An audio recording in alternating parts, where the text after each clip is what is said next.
சோனிக்குருவி தன்னோட குழந்தையோட ஒரு காட்டில் வாழ்ந்து வருது. அன்னைக்கு காட்டில் பலத்த மழை பெஞ்சனால சோனிக்குருவியோட குழந்தையால குளிர் தாங்க முடியலை. அம்மா, என்னால இந்த குளிர தாங்க முடியலம்மா. என் கை கால் எல்லாம் ரொம்ப நடுங்குது. வாங்கம்மா, வேற வீட்டுக்கு போகலாம். நமக்கு இருக்கிறதே இந்த ஒரே ஒரு கூடு தான்.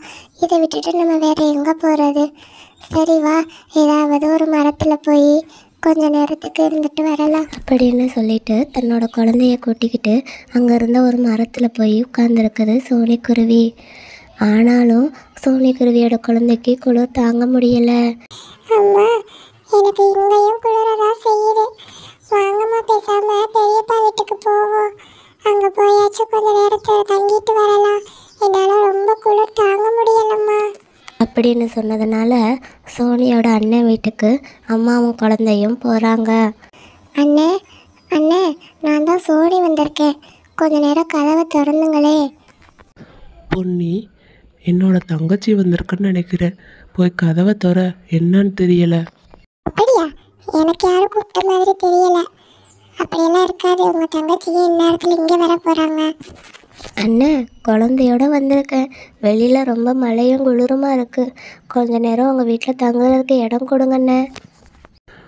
பொன்னி, சொன்னேன்ல, உண்மையாகவே என் தங்கச்சி தான் வந்திருக்குது. போய் கதவை திற, குழந்தையோட வந்திருக்கிறாளாம். பாவம், கொஞ்ச நேரம் நம்ம வீட்டில் தங்கிட்டு போகட்டும். அட சும்மா இருங்க, நீங்க வேற. உங்க தங்கச்சிக்கு வேற வேலையே இல்லை. எப்ப பார்த்தாலும் இங்க வந்துடுறது. அப்படி குளிரும் மழையும் தாங்க முடியலைன்னா புது வீடு கட்டி போக வேண்டியது தானே. அதெல்லாம் நான் என் வீட்டில் இடம் கொடுக்க மாட்டேன். பேசாம இருங்க அப்படின்னு சொல்லிட்டு முன்னாக்குருவியும் பொன்னிக்குருவியும் சோனிக்குருவிக்கும் அதோட குழந்தைக்கும் வீட்டில் இடம் கொடுக்கல. இதனால் ரொம்ப நேரம் வெயிட் பண்ணி பார்த்துட்டு அவங்க 2 பேரும் மறுபடியும் காட்டுக்கே போயிட்டாங்க. மழையும் விடுற மாதிரி தெரியலை. ஒரு பெரிய இலையை எடுத்து மழை தண்ணி தன் குழந்தை மேலே விழாமல் சோனிக்குருவி பார்த்துக்கிட்டு இருக்குது. அப்போ தான் அது ஒரு முடிவு பண்ணுச்சு. எந்த சொந்தங்களையும் நம்பி இருக்கக்கூடாது. தன் கையே தனக்கு உதவி அப்படின்னு முடிவெடுத்த சோனிக்குருவி அடுத்த நாளே அந்த காட்டில் மிகப்பெரிய வீடு ஒன்று கட்டி சந்தோஷமாக தன் குழந்தையோட வாழ ஆரம்பித்தது.